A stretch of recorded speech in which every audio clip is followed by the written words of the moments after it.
You know, we spend a lot of time doing these deep dives into historical figures whose legacies are pretty much set in stone. Right, the big names, the ones everyone knows. Exactly. But sometimes I think the real power lies in the stories that were almost completely erased. Hmm. Today, we are opening a file on a voice that was foundational but tragically obscured. Ermias Isayas, or as he's known in Hebrew, Yermiyahu Yesha'yahu. And he was this brilliant student, a real visionary in early 20th century Ethiopian Jewish history. But for decades, his story just sort of vanished. It's a strange kind of historical silence. It really is. It's a classic historical tragedy, but it's compounded by, well, by error. How does that happen? How does someone so gifted, so central to what was happening with education at the time, just disappear from the record? That is the core mystery we're looking at today. Was it just an accident, a clerical error, confusion over similar names? Or was it something more, something that reveals how history decides who gets remembered? Precisely. So our mission today is to piece together the short, intense life of this man.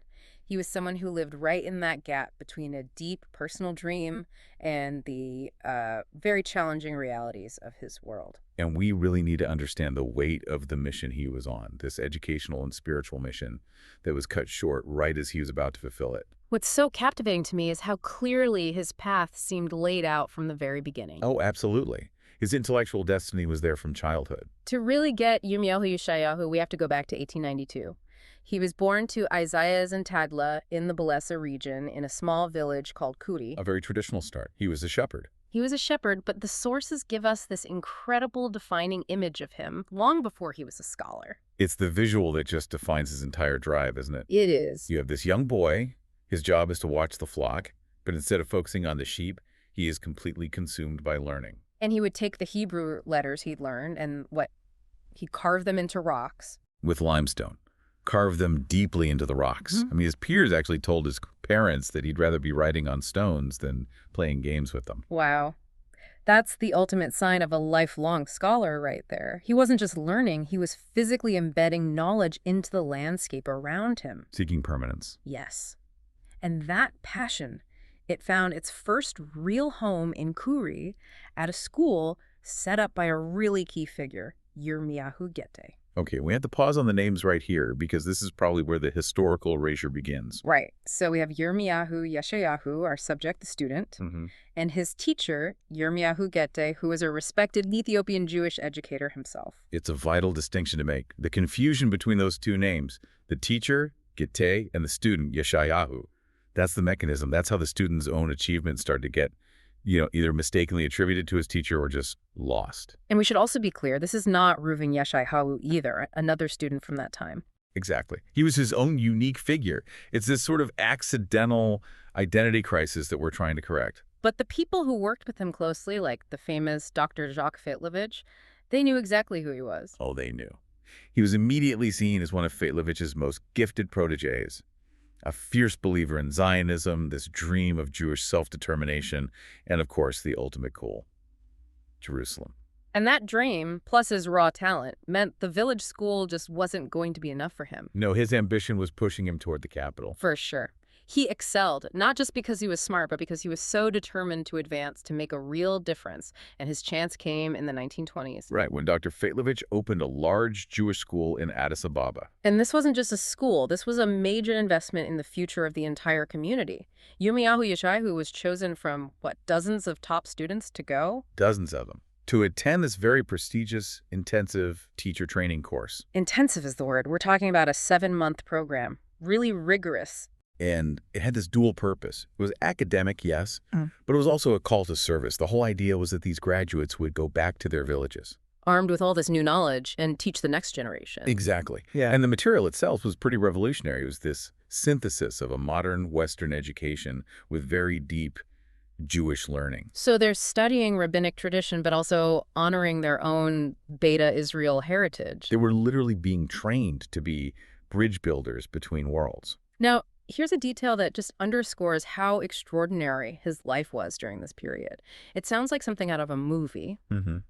While he's in Addis Ababa doing all this intensive academic work, he's not just living the quiet life of a scholar. No, not at all. He was part of this small, exclusive group of Jewish students who were also working in the Royal Guard. the royal guard of Empress Zuritu, the ruler of Ethiopia at the time. I mean, can you just absorb that trajectory for a moment? It's incredible. A young man starts out carving letters on rocks in a remote village, and a few years later, he's serving the empress in the capital, all while studying to become a master teacher. What does that tell us? I mean, what does his being in the royal guard say about the status of the Jewish community in Addis then?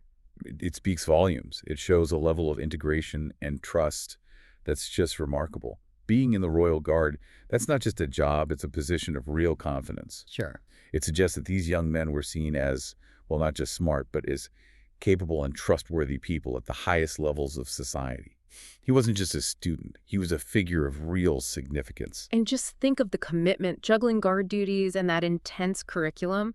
But once he finished the course, he followed the mission plan perfectly. He did. He left the big city, Addis Ababa, and went right back home to Kuri. And started teaching. Immediately. And the sources say he was a huge success, that he was really beloved by the community. He had the training, the passion, the support. He had everything he needed to fulfill his local mission. Oh. But that other dream was still there. The lifelong ambition.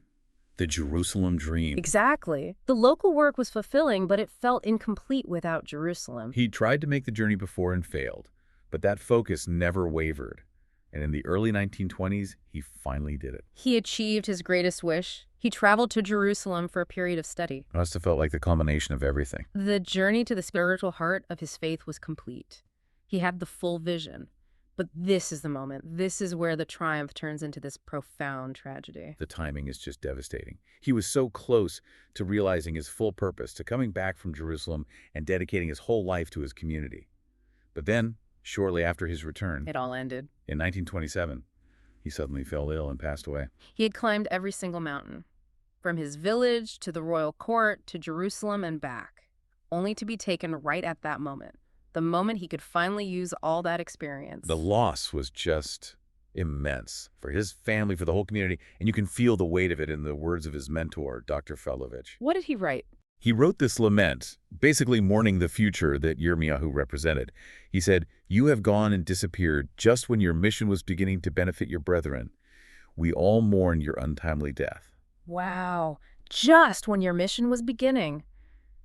That sentiment, written almost a century ago, it really gets to the heart of it. It does. It underscores why his death was such a blow, not just personally, but for the entire educational movement in the region. And that brings us right back to our central question. A shepherd, a scholar, a royal guard, a teacher, a man mourned by someone as famous as Fetlevich. How did his story get so obscured? Why was his voice silenced for so long? Well, we know the likely reasons, the difficulty of keeping records, of course, but also that accidental oversight, the name confusion. Especially with his teacher, Yermiyahu Get. And if we assume that was the main culprit, it teaches us a really sobering lesson about history, doesn't it? It shows how easily a unique voice, a specific identity, can just be absorbed and sort of dissolved into the story of a bigger movement or a more famous teacher. It might not have been malicious, just human error, negligence. The irony is just so cruel. The boy who carved letters into stone to make them permanent. Right. His own name became the reason his story almost vanished. And that's why his determination, the effort he poured into that dual vision of his, the spiritual and the educational, that's the real legacy. I agree. His story is a powerful reminder that history is not some complete, perfect document. Sometimes the most important voices are the ones that are hardest to find, because they were taken before their work could guarantee their place in the story. It's that space between his incredible vision and the harsh reality of his death that makes him so inspiring. He got so close. So close. And his life should be a source of real inspiration, especially for young people today. The way he lived between those two worlds, the ancient and the modern, the village and the court, driven entirely by the pursuit of knowledge. So, to just recap this incredible life, Yermiyahu Yesha'yahu goes from carving letters on rocks in Kuri to serving in the royal guard in Addis Ababa to finally achieving his dream of studying in Jerusalem. Well, no, they have it all tragically cut short in 1927, right when he got back. And this absence, this historical silence around him, it's what makes his story so compelling now that we're finally retrieving it. It is. Yermiyahu Yesha'yahu's life is a reminder that truly understanding history means we have to do the work. We have to actively seek out and amplify these crucial, overlooked stories that were nearly thrown away. Because you can't just trust that the most important stories are the ones that are easiest to find. You can't. You have to go looking for the voices that were almost lost.